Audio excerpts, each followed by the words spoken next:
आपल्या मागे आज महाराष्ट्र नवनिर्माण सेनेचा एक झेंडा आहे. महाराष्ट्र नवनिर्माण शारीरिक सेना स्थापनेमागचा तुमचा उद्देश काय होता नेमका? मध्यंतरीच्या काळामध्ये आपण बऱ्याच न्यूज चॅनल्सवर बघितलं, मराठी चॅनलवर सुद्धा पाहिलं की जिम मध्ये हार्ट अटॅकचं प्रमाण हे कुठेतरी वाढले. तुम्हाला खरं वाटतं की हे व्यायामाने हार्ट अटॅक येतो? हार्ट अटॅक किंवा स्ट्रोक ह्याचे अनेक कारण आहेत. त्याच्यामध्ये लाईफस्टाईल, त्याच्यामध्ये स्लीप, रिकव्हरी. सर, नुकतेच आता महाराष्ट्र केसरी कुस्ती स्पर्धा झाली, त्यामध्ये विजेत्या स्पर्धकांवर लाखो रुपयांची बक्षीस उधळली गेली, त्यामध्ये फॉर्च्युनर कार दिली गेली. पण अशा या बक्षिसांपासून बॉडी बिल्डिंग कुठेतरी वंचित आहे, वाटत नाही तुम्हाला?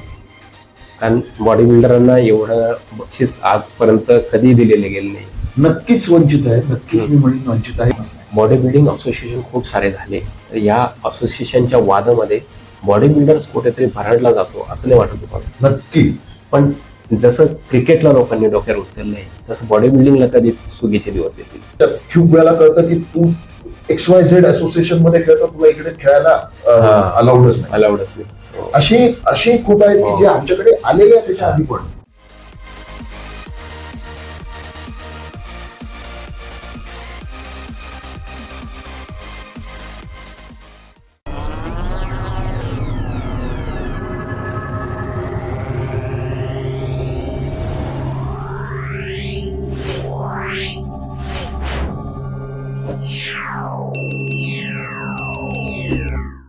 नमस्कार फिटनेस प्रेमींनो, मी ईश्वर ठाकरे. ईश्वर ठाकरेज फिटनेस मंत्रा या आपल्या पहिल्या मराठी पॉडकास्ट यूट्यूब चॅनलमध्ये खूप खूप स्वागत. आपण नेहमी एक तळागाळातल्या बॉडी बिल्डरांची मुलाखत घेत असतो, त्यामध्ये काही प्रसिद्ध शरीरसौष्ठवपटूंना सुद्धा आपल्या या इंटरव्ह्यू मध्ये सामील करून घेत असतो. तर आज माझ्यासोबत फार विशेषच म्हणावं लागेल असं व्यक्तिमत्व आहे. महाराष्ट्र नवनिर्माण शारीरिक सेनेचे अध्यक्ष ऋषी शेरेकर सर. तर आज ऋषी शेरेकर सरांसोबत आपण दिलखुलासपणे संवाद साधणार आहोत. माझ्या मनातले जे काही प्रश्न आहेत ते मी त्यांच्या समोर उपस्थित करणार आहे. ऋषी सर, तुमचं खूप खूप स्वागत आहे माझ्या युट्यूब चॅनलमध्ये. महाराष्ट्र नवनिर्माण सेनेचे शारीरिक सेनेचे अध्यक्ष आहेत ते. पुन्हा एकदा मी रिपीट करतो. ऋषी सर, मला सर्वप्रथम सांगा, एक तुमचं बालपण, शालेय शिक्षण आणि महाविद्यालयीन शिक्षण नेमकं कुठे कम्प्लीट झालं? माझं बालपण ऍक्च्युली मी बेस घाटकोपर, मुंबई महानगर म्हणजे मुंबईचं सबब, सेंट्रल सबब मध्ये घाटकोपर मधून केलेलं आहे. माझं 10th पर्यंत घाटकोपरला होतो. मग त्यानंतर 12वी माझी रुपारेल कॉलेज मध्ये गेली आणि त्यानंतर मेडिसिन किंवा MBBS मी केलेलं आहे कोल्हापूर युनिव्हर्सिटी मधून. म्हणजे कराडला होतो मी, Krishna charitable institute of medical सायन्सेसला. त्यापुढे माझं ऍक्च्युली US ला जाणं झालं. मला ऑर्थोपेडिक्स. बेसिकली काय होतं की जनरली मेडिसिन मध्ये असं म्हटलं जातं की गायनेकोलॉजी किंवा हे जे म्हणजे जनरली सगळे महिला जास्त प्रेफर करतात टू बी गायनेकोलॉजिस्ट ह्याच्यानंतर, म्हणजे स्पेशलायझेशन. बरोबर. आणि मेल्स जनरली करतात हे जनरली ऑर्थो आणि हे सगळं, तर बिकॉज जास्त हाडांचं वगैरे काम असतं म्हणून.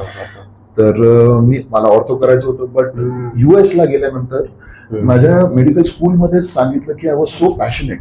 I am very passionate, driven from beginning. म्हणजे स्पोर्ट्समध्ये, क्रिकेटमध्ये. म्हणजे मी त्यावेळेला रुपारेल कॉलेजमध्ये असताना मी एकटा सायन्स स्टुडंट होतो जो रुपारेल कॉलेजच्या क्रिकेट टीम मध्ये होतो. बरं. सो म्हणून always drawn toward sports and all this things. तर ते US ला असताना मला तिकडच्या लोकांनी सांगितलं की तुम्ही स्पोर्ट्स मेडिसिन हे का नाही करत, because you are so passionate about your sporting career और स्पोर्टिंग, तुमचं माइंडसेटच ते आहे. म्हणून मी ते ऑर्थोपेडिक्स हे करून मी स्पोर्ट्स मेडिसिन ऑप्ट केलं. तुमचं हे फिटनेस आणि बॉडी बिल्डिंग क्षेत्राचं द्यायचं का ठरवलं? आणि खेळ असे खूप सारे खेळ आहेत, पण फिटनेस आणि बॉडी बिल्डिंगच का निवड केली? जेव्हा मी घाटकोपरला माझं बालपण होतं, वडील राजकारणातच होते. तर मी फारच अंडरवेट असा एक मुलगा होतो, लो ऑन कॉन्फिडन्स. अंडरवेट आणि टिपिकल एक्टोमॉर्फिक बॉडी टाईप जी आपण म्हणतो आता आपल्या क्षेत्रात. तर म्हणजे कधी पण वेट गेन व्हायला खूप मेहनत करायला लागायची.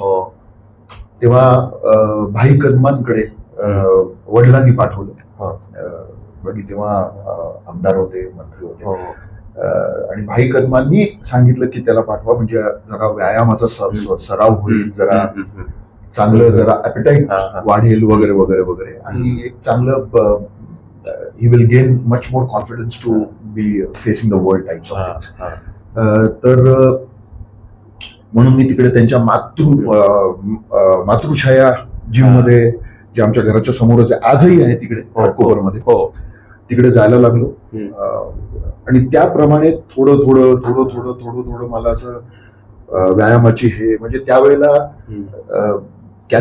नॉट कॅलिस्थेनिक्स, पण त्यावेळेला इंडियन ओल्ड स्कूल म्हणतो ना आपण, आल्या कोणी पण जिम मध्ये आल्यावर मुलाला म्हणतात की जा 100 जोर 100 बैठका मारा. हे 1 महिना 100 वरनं ते 500 वर जाईपर्यंत ते तोपर्यंत वजनाला हात लावायला दे. Body weight master, body weight training, correct. तोपर्यंत वजनाला हात लावायचा. दॅट इरा, तो जो इरा होता. तर ते म्हणून त्यानंतर तसं हळूहळू तसं ते, आणि इव्हेंच्युअली ते एक चटक लागतेच सगळ्यांनाच. फक्त काय होतं त्यावेळेला, हे एवढं ही म्हणजे काय म्हणतात त्याला, ग्लॅमरायझेशन नव्हतं. So there was all drive, it was all inner drive, जे that have pushed me into this. आणि मग त्यानंतर हळूहळू आणि ऑलवेज स्पोर्ट्स ओरिएंटेड होतो, वेट्स, मग स्लोली वेट्स वगैरे वगैरे वगैरे भरपूर. आपल्या मागे आज महाराष्ट्र नवनिर्माण सेनेचा एक झेंडा आहे. महाराष्ट्र नवनिर्माण शारीरिक सेना स्थापनेमागचा तुमचा उद्देश काय होता नेमका?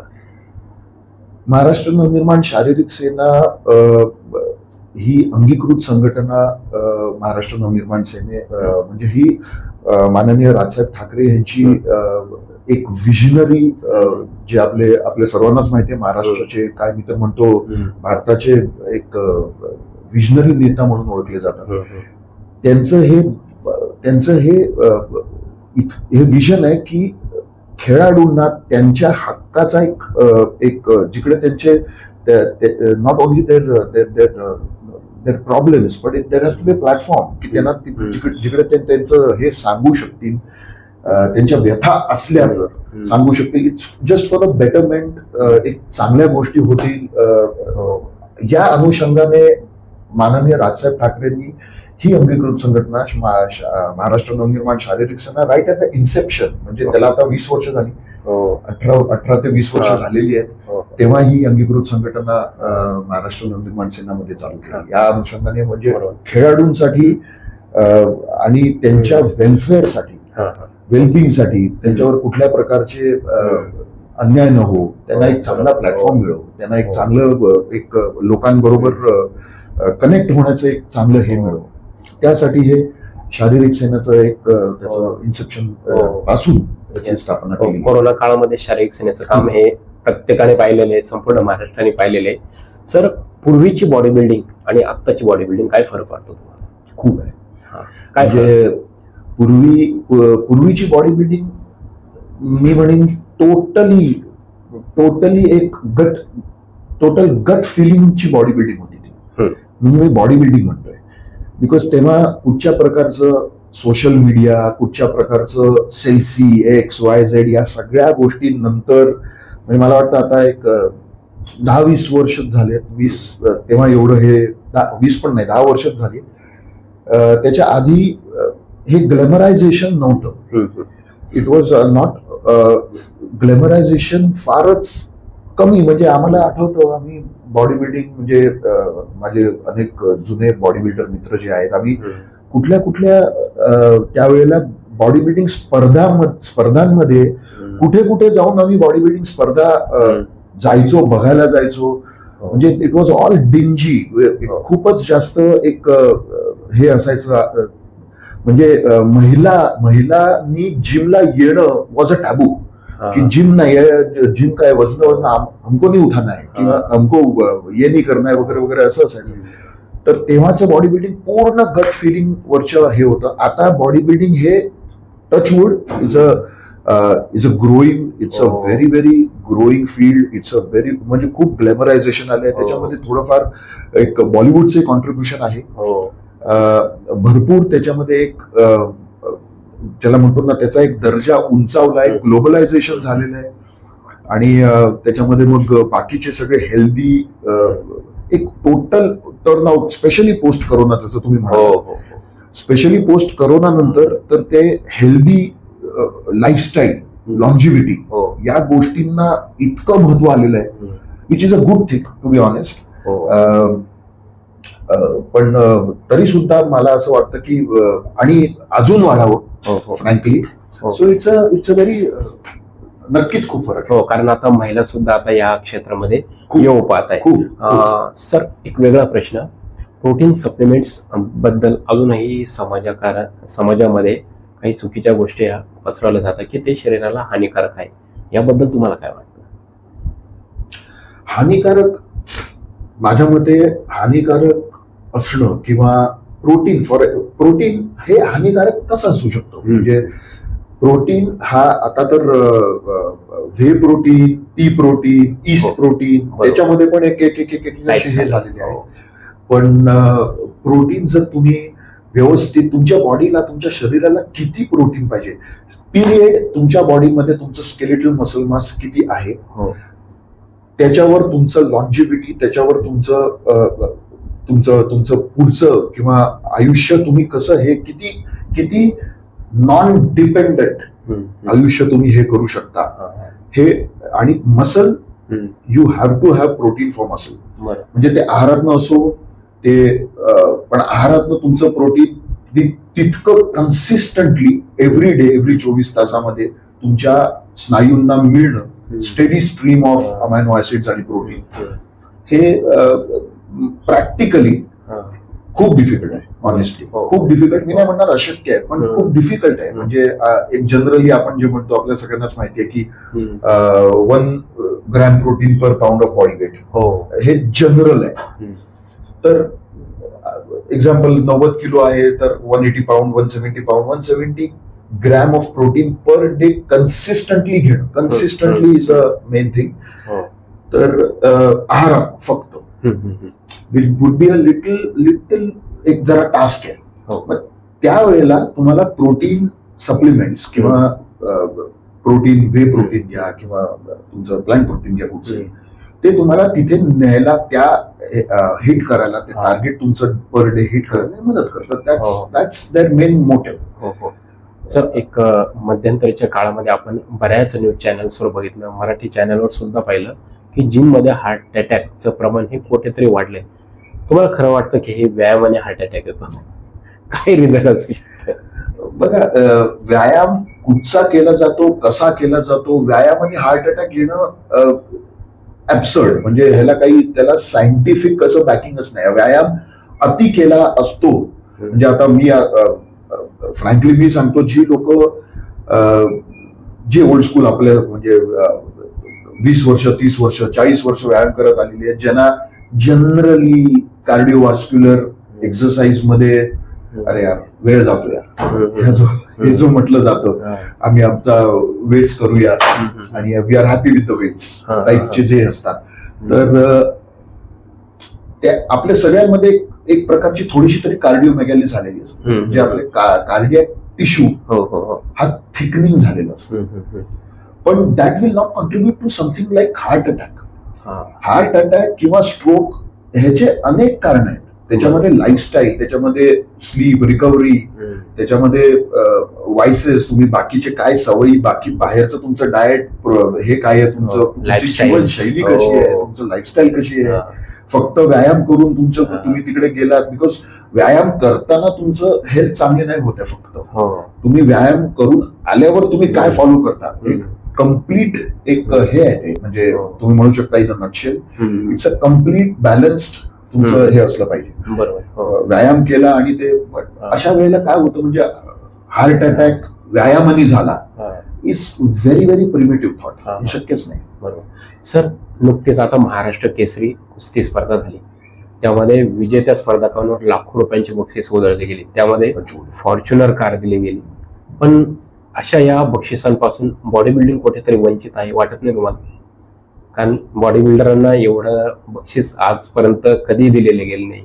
नक्कीच वंचित आहे, नक्कीच मी म्हणेन वंचित आहे, पण आधीपेक्षा खूप बरं आहे. आणि होपफुली ह्याच्या पुढे माझ्या मते आय कॅन सी की ग्लॅमरायझेशन जसं होत आहे.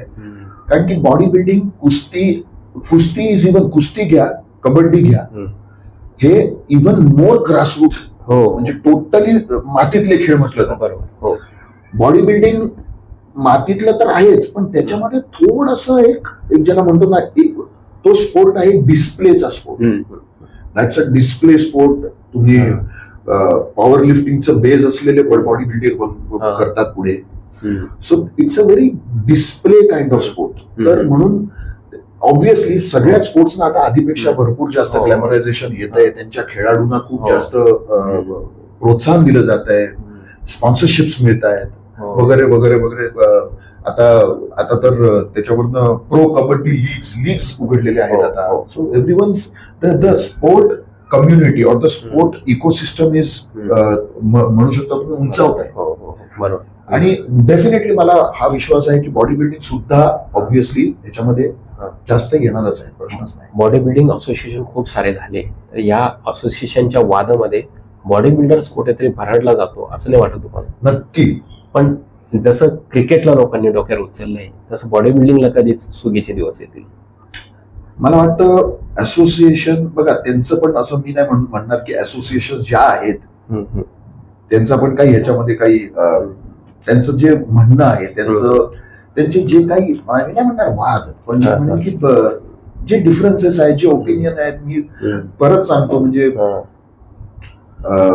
फार एका मोठ्या व्यक्तींनी हे शब्द वापरलेत, I would like to use that. सगळ्यांचा मतभेद असावा पण मनभेद नाही. तर म्हणून हे प्रत्येक जे असोसिएशनची पण मंडळी आहेत यांनी सुद्धा for the betterment of our body builders, for the betterment of our upcoming future body building stars, यांच्यासाठी तरी या सगळ्या गोष्टींना नॉट इगो पण स्वतःच जरा एक म्हणतो ना आपण, जरा थोडस हे सोडून, मीपणा सोडून, for the betterment of the sport in all entirely, हे जर आपण थोडक्यात की सर्वांनी एकत्र यावं. नक्कीच. बिकॉज खेळाला जर तुम्हाला उंचवायचं आहे तर ह्या सगळ्या गोष्टी दे विल जस्ट ते बॅरियर्स करतात. आणि बॅरियर्स मग काय होतं, या बॅरियर्स आपणच एकमेकांना, that's the typical crime mentality. आणि मग त्याला काही हेच नाही. बिकॉज बाहेरचे जे हे आहेत, म्हणजे बाहेरचे कोणी असेल, ते मे बी कोणी XYZ मोठे हाऊसेस असतील किंवा स्पॉन्सर्स असतील XYZ, त्यांना मग निगेटिव्ह माइंडसेट मध्ये की त्यांच्यामध्ये खूप वाद आहेत किंवा खूप डिफरन्सेस आहेत. We can see this. So मग त्याच्यानंतर they don't get into it, आणि that is automatically affecting the sportsman, जो ऍक्च्युअली एवढी तयारी करून एवढे 3-4 महिने 6 महिने पूर्ण स्वतःचं लाईफस्टाईल, स्वतःचं पूर्ण एक रेझर शार्प फोकसनी ते करत असतो. आणि त्याच्यानंतर स्टेजवर जाऊन त्याच्यात खूप वेळेला कळतं की तू XYZ असोसिएशन मध्ये खेळतो, तुला इकडे खेळायला अलाउडच नाही. असे खूप आहेत की जे आमच्याकडे आलेले आहेत त्याच्या आधी पण एक्झॅक्टली समस्या आलेल्या आहेत की ते अशा गोष्टींना मग ते काय कुठे ना कुठेतरी ते it starts with that negative seed. That's very wrong. एक म्हणजे बोलायला पाहिजे नाही, पण बोलावं लागतंय की जेवढे काही असोसिएशन्स आहे, एक कमवायचा धंदा झालाय त्यांचा, असं मला तरी वाटतंय. हो, पण माझं तेच म्हणणं आहे. आता मी नाही म्हणणार की ईश्वरभाऊ की कमाईचं हे काही हे नसावं असंही नाही म्हणणार, पण स्पोर्टला तुम्ही स्वतःच्या घराला जर हे केलं नाही, तुमचं ते घर आहे, तुमचं ते देऊळ आहे, तुमच्या घराला जर तुम्ही त्या प्रकारे नाही हे केलं, त्या प्रकारे जसं राजसाहेब म्हणतात की आपण काय आहोत, महाराष्ट्र मधलं काय वैभव आहे ते लोकांना सांगा ना, तेच किती आहे. बरोबर. तेच किती आहे. म्हणजे आपल्या स्पोर्ट्समध्ये जर म्हणायचं झालं, क्रिकेटमध्ये म्हणायचं झालं, मी I always give this example. म्हणजे आता आपल्या सगळ्यांना माहिती आहे, क्रिकेटमध्ये तुम्ही रिकी पॉन्टिंग माहितीच आहे आपल्याला, ऑस्ट्रेलियाचे. करेक्ट. ऑस्ट्रेलियाचे रिकी पॉन्टिंग हे ऑस्ट्रेलियन मॅनेजमेंट किंवा ऑस्ट्रेलियन ट्रेनर्स किंवा ऑस्ट्रेलियन डॉक्टर्स, फिजिओथेरपिस्ट, XYZ या लोकांनी बनवलेलं एक मशीन होतं. करेक्ट. आपल्याकडे देवाने दिलेलं दैवी पॉवर असलेले ग्रेट सचिन तेंडुलकर होते. आणि त्यांनी जगामध्ये आपल्याला माहिती आहे की काय आहे. So this is the thing. आपल्याकडे मला आता पण आम्हाला इतके लोक भेटायला येतात. व्हॉट अमेझिंग टॅलेंट आपल्या देशामध्ये आहे, महाराष्ट्रात आहे. म्हणजे कोल्हापूर सारख्या ह्याच्यामध्ये आपल्याला कुस्तीचे हे जे दिसतात, अनबिलिव्हेबल. म्हणजे असं नाहीये की तुम्ही त्याला एक कमर्शियलायझेशन न करावं असं मी नाही म्हणणार इकडे. पण कमर्शियलायझेशन करताना त्याचं इमोशन कुठेतरी नका काढून घेऊ. त्याचा सोल जेव्हा निघाला ना, मग समजा बरोबर. then it is obviously the downfall starts there. That is not the good thing. एक बॉडी बिल्डिंग क्षेत्रात येऊ पाहणाऱ्या तरुणांना तुम्ही थोडक्यात काय मार्गदर्शन करणार? बॉडी बिल्डिंग मध्ये येणाऱ्या पुढच्या भविष्य काळातील बॉडी बिल्डिंग मध्ये येणाऱ्या मुलांना, मुलींना, अथलीट्सना मी म्हणेन की stick to this thing, stick to a plan, be very very consistent. तुम्ही कन्सिस्टन्सी ही सर्वात मोठी हे आहे. नक्की सगळ्यांना या क्षेत्रामध्ये, सगळ्यांना माझ्या मते, if you are deserving, if you work hard, तुम्हाला सगळ्यांना नक्की तुमची मेहनत तेवढी आहे, तुमचं नॉलेज, तुमचं सायन्स बॅक्ड जर तुम्ही तुमची मेहनत आणि प्रॉपर ठेवलं गेलं तर नक्की तुम्हाला यश आहे ह्याच्यात. आणि नक्की हे बॉडी बिल्डिंग क्षेत्र हे 100% वाढणार क्षेत्र आहे, वाढतं आहे. आणि it is going to a different level all together. म्हणजे फक्त बॉडी बिल्डिंग नाही, त्याच्यामध्ये बाकी सप्लिमेंटेशन वगैरे सगळाच तो अख्खा सिस्टम आला. बरोबर. पूर्ण ट्री झाली. येस, पूर्ण. आजच्या तरुणांमध्ये स्ट्रेस म्हणजे मानसिक तणावाचे फार प्रकार वाढलेले आहे. तर यासाठी व्यायाम किती मदत करू शकतो? भयंकर. म्हणजे मला असं कधी कधी वाटतं, म्हणजे आपल्या चॅनल तर्फे मी हे सांगू इच्छितो किंवा आय वॉन्ट टू रिअली हा सायन्सचा विषय आहे ईश्वरजी, की खरंच काहीतरी वेट्सचे काहीतरी आयोनिक एक्सचेंज होतात का? आपण पण व्यायाम करता, आपण सगळेच व्यायाम करतो. व्यायाम करताना आपण जायच्या आधी कितीतरी भरपूर दिवस असतील की नाही होत आहे जाणं, होत नाही, आज नाही, थकल्यासारखं वाटतं. आणि जेव्हा you really go and lift some kind of serious हे, तर there is some kind of energy. म्हणजे तुम्हाला एक वेगळ्या माइंडसेटमध्ये, आता ऑब्व्हियसली त्याच्यामध्ये सायन्स ऑब्व्हियसली येतं की तुमचं एन्डॉर्फिन्स रिलीज होतात आणि ऑक्सिटोसिन होतं आणि त्याचं सर्ज ऑफ डोपामिन वगैरे वगैरे. पण there is some kind of immediate हे टेक्निकल, व्हेरी सायंटिफिक, पण नक्की मेंटल हेल्थ ला अरेस्ट करायला, म्हणतो रिव्हर्स करायला, there is nothing as compared to a good sweaty workout. चांगला व्यवस्थित जरा घाम गाळलेला व्यायाम असेल ना, दणदणीत म्हणतो ना आपण, रांगडा आपल्या भाषेमध्ये, तर नक्कीच मेंटल हेल्थ साठी हा खूप खूप खूप खूप मदत देऊ शकतो. त्याच्यामध्ये इनफॅक्ट रिव्हर्सही करू शकतो. There are many people who are into not depression, but they are done with everything type of thing. पण त्यांना सुद्धा व्यायामामध्ये एक हे मिळालं त्यांना की त्यांना खूप खूप परत यायला खूप मदत होते. सर, तुम्ही सुरुवातीला बोलले की आता हा सोशल मीडियाचा जमाना आहे, परंतु ह्या सोशल मीडियामुळे प्रॉब्लेम्स असे झाले की बरेच इन्फ्लुएन्सर वेगवेगळ्या प्रकारचे व्यायाम सांगतात, वेगवेगळ्या प्रकारचा प्रत्येकजण डाएट देतो. त्यामुळे तरुण वर्ग एक गर्दीत सापडतो, नेमकं कोणाला फॉलो करावं? तर याबद्दल तुम्हाला काय वाटतं? कसं आहे की प्रत्येक जो माणूस ते जे काही डाएट सांगत असेल, व्यायाम सांगत असेल, मी नाही म्हणणार कुठचेही व्यायाम रॉंग किंवा राईट आहेत, हम्म.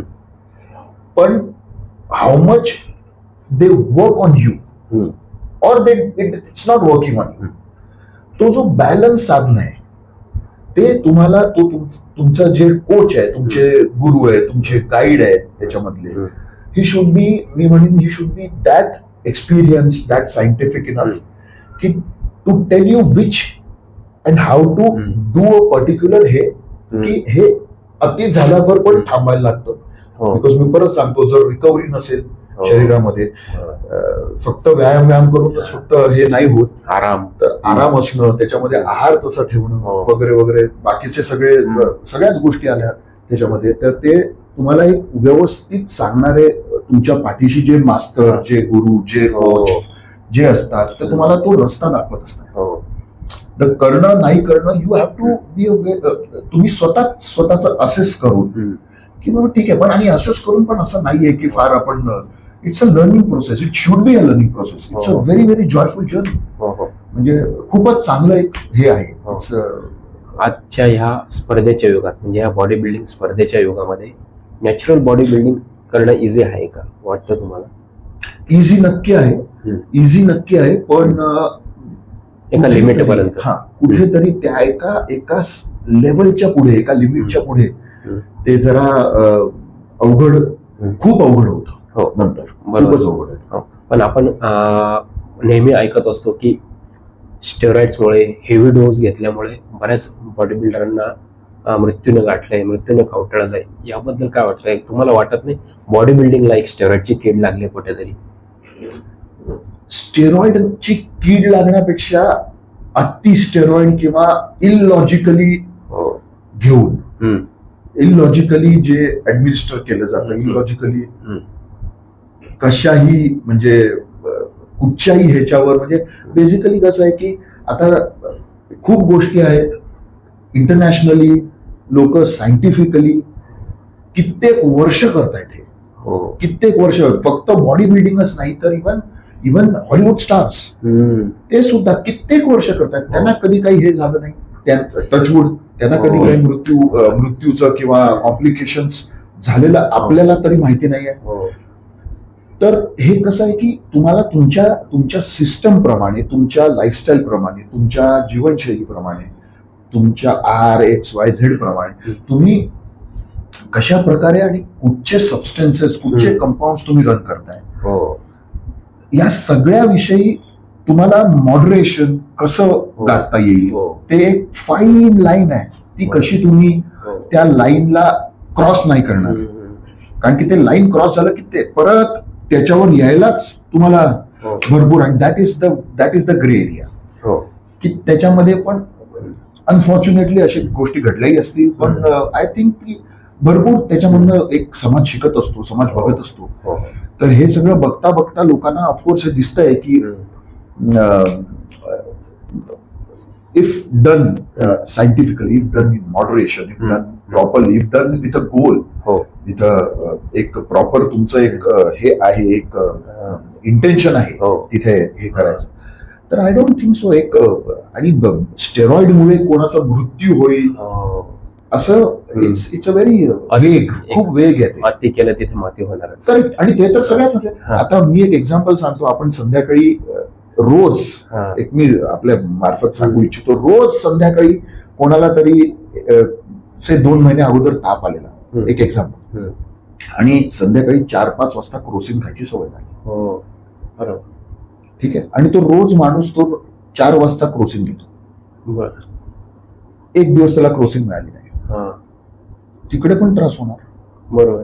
कारण की शरीराला पॅरासिटामॉल, आयबुप्रोफेनची सवय झाली,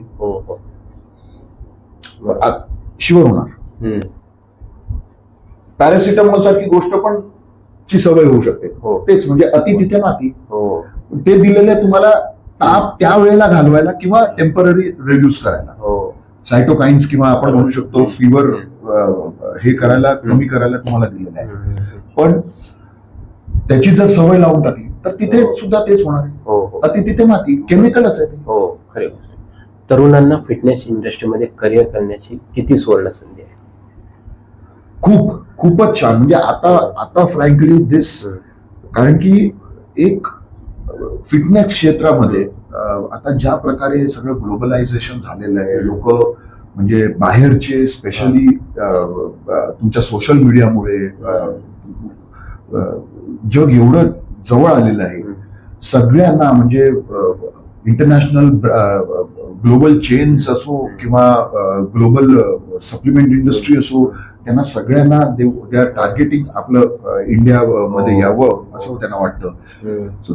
खूपच अप्रतिम आणि सुवर्ण संधी आहे for the future generation to be body building क्षेत्रामध्ये, फिटनेस क्षेत्रामध्ये आपलं करिअर हे करायचं आणि एक मॅप आउट करून व्यवस्थित हे करणं, एक खूप चांगली संधी आता स्पेशली. सर, एक शेवटचा प्रश्न. औद्योगिक वसाहतीतील कामगारांना ज्या प्रकारे पीएफ सारख्या म्हणजे दिलं जातं, सरकारकडून पीएफ दिलं जातं, बऱ्याच योजना आहेत त्या दिल्या जातात पेमेंट सोबत, तसं एक जिम ट्रेनर्ससाठी काही महाराष्ट्र नवनिर्माण शारीरिक सेनेकडून काही उपाययोजना काही आखल्या जाणार आहेत का भविष्यामध्ये? कारण आजकाल ट्रेनर तटपुंजा पगारावर हा काम करत असतो. नक्कीच, आणि 100% ह्याच्यासाठीच म्हणजे महाराष्ट्र नवनिर्माण शारीरिक सेनेची स्थापना राजसाहेबांनी केलेली आहे. आणि ट्रेनर्स असो, कोचेस असो, इव्हन पीटी इन्स्ट्रक्टर्स असो, जिम ओनर्स असो, जिमचे सप्लिमेंट ओनर्स असो, या सगळ्यांसाठी हा एक प्लॅटफॉर्म आहे जेणेकरून हे सरकारकडे मागणी करणं, पण त्यासाठी सगळ्यांनी आपल्या मार्फत मी परत सांगू इच्छितो की सगळ्या अख्ख्या इंडस्ट्रीनी एकजूट होणं आणि एकत्र येणं, म्हणजे आपण एकमेकांना निगेटिव्ह किंवा क्रॅब मेंटॅलिटी एकमेकांना खाली खेचण्यामध्ये ही अजून वी आर ग्रोईंग, ग्रोथ झाल्यावर पण नाही केलं पाहिजे, पण ग्रोईंग मध्ये तुम्ही एकतर ग्रोथ नाही होणार. इकडे आपण गेले 3, 4, 5 वर्ष करोना नंतर आपल्याला दिसलं असेल की करोनामध्ये सगळे टेम्पररी का होईना सगळे एकत्र आले. म्हणून काय झालं, त्यानंतर करोना नंतर खरोखर जिम इंडस्ट्री, फिटनेस इंडस्ट्रीला एक त्याच्या आधी कोणाला झिंकोविट माहितीच नव्हतं, काहीच माहित नव्हतं, पण त्यानंतर एका लेमॅन एक व्यक्ती जो घरामध्ये रोज झिंक खायला लागला, आणि करोनाने ते हेल्थ किंवा चांगल्या आरोग्याला एक किती महत्व आहे ते दाखवून दिलं. पण त्यानंतर हे आपली सगळ्यांची जबाबदारी आहे की आपल्याला या क्षेत्राला एकजूट ठेवणं आणि इनफॅक्ट एकत्र ग्रो होणं. दॅट इज व्हेरी इम्पॉर्टंट, आणि तेच माझ्या मते definitely it is on the right track, आणि त्यासाठीच महाराष्ट्र नवनिर्माण शारीरिक सेना ही कटिबद्ध आहे आणि राहणार. धन्यवाद सर. आज तुम्ही वेळात वेळ काढून माझ्या या युट्यूब चॅनलच्या माध्यमातून दिलखुलासपणे संवाद साधला. महाराष्ट्र नवनिर्माण शारीरिक सेनेनं कोरोना काळामध्ये एक जिम ट्रेनर्स आणि ओनर्सच्या पाठीमागे समर्थपणे उभं राहून फार मोठा सिंहाचा वाटा उचलून मदत कार्य केलं होतं. राजसाहेबांनी फक्त एकच आदेश दिला की तुम्ही जिम उघडून द्या. सर्वांनी जिम ओपन केला. लोकांना वाटलं होतं की सरकार कारवाई करेल, पण सरकारने कुठलीही कारवाई केली नाही. सरकारने नमती भूमिका घेतली. तर आज तुम्हाला ऋषी शेरेकर सरांची ही मुलाखत कशी वाटली? ते महाराष्ट्र नवनिर्माण शारीरिक सेनाचे अध्यक्ष आहेत. फार मोठं पद आज त्यांच्याकडे आहे. तर तुम्ही कमेंट बॉक्समध्ये टाईप करून पाठवा सरांची मुलाखत कशी वाटली, आणि तुमच्या मित्रांना जास्तीत जास्त शेअर करा. आपला हा पहिला मराठी पॉडकास्ट चॅनल आहे. तोपर्यंत बी फिट, स्टे फिट. जय महाराष्ट्र.